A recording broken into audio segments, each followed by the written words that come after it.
Charles Barkley is a man of charisma, emotion, and passion. Off the court, he was a nice and warm person, but do not get in his way on the court unless you want to be trampled. In this video, I'll be giving you 10 things you didn't know about Charles Barkley.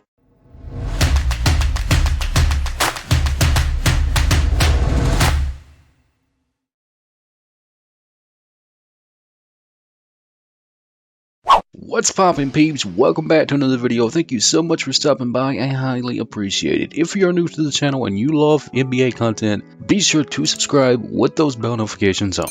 Without further ado, let's get into this.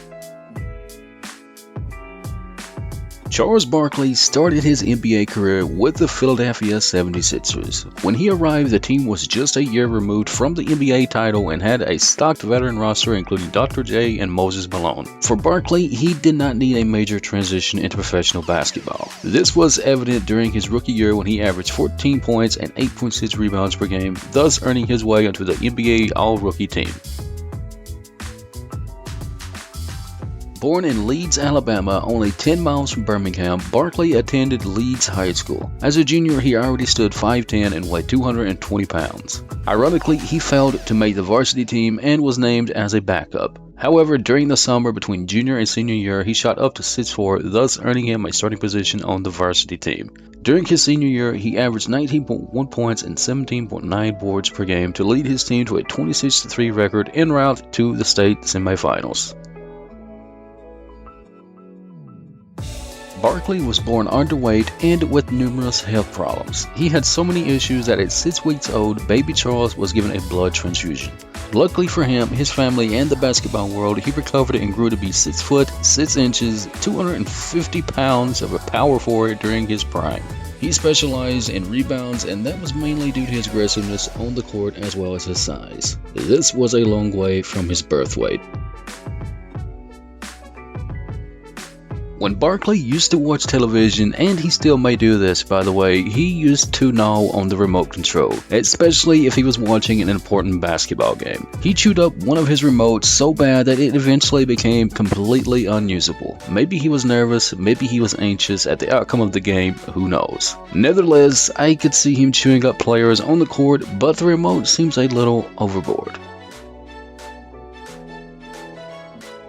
Few people know that the charismatic, charming professional basketball player turned broadcaster did not graduate with his high school class due to one failure in Spanish. Luckily, this is not a skill that Sir Charles needed to be a professional basketball player. Don't ask him anytime soon to recite the alphabet in Spanish, as you do not want to poke a grumpy bear.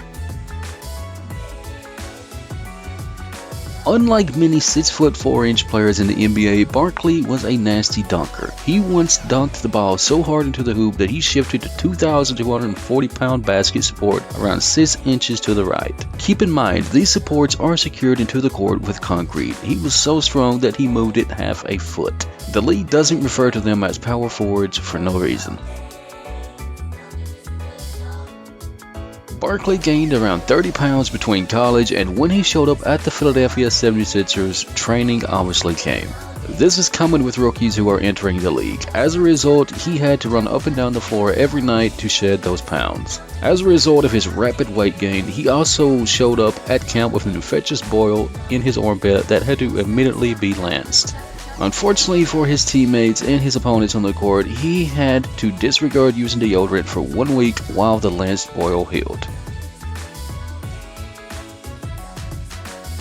During his entire career, Barkley was so good on the court that he holds 5 NBA records. During the regular season on March 4, 1987 against the New York Knicks, Barkley set the record for most defensive rebounds during a half of basketball with 13. That same game, he tied a record held by Larry Smith of the Golden State Warriors of most offensive rebounds in a quarter with 11. On June 5, 1993, during the playoffs, Barkley broke the record for most free throws made in a half with 19. During the 1986 Eastern Conference semifinals, he set the record for most free throw attempts in a 7-game series with 100. That same series, he also set the record for most turnovers in a 7-game series with 37. When Barkley wasn't playing basketball or training for basketball as a kid, he used the time to burn off extra energy and calories by vigorously jumping back and forth over a 5-foot fence that surrounded his home. Ironically, in modern times, there are similar exercises used by CrossFit companies to improve endurance, speed, and work the leg muscles. Barkley was way ahead of the fitness times even as a kid. Despite his on-court demeanor and sometimes reckless behavior, Barkley was named as one of the top 50 greatest players in NBA history. He played in the 1992 and 1996 Olympic Games, winning 2 gold medals as a member of the Dream Team. He is also a 2-time inductee in the Memorial Basketball Hall of Fame, once in 2006 for his career and once in 2010 as a member of the Dream Team. In the year 2000, Barkley retired as the 4th NBA player in history to achieve 20,000 points, 10,000 boards, and 4,000 assists. He now has a successful career as a television NBA personality and analyst. That's it for the video, guys. Thank you so much for stopping by. It really means a lot. If you made it this far, thank you so much. You are awesome. Before you close out this video, be sure to smash that like button and drop a comment below letting me know what type of videos you want to see on the channel. Remember, if you're new here, subscribe to the channel with bell notifications. I would really appreciate that. And until next time, have a good day, guys.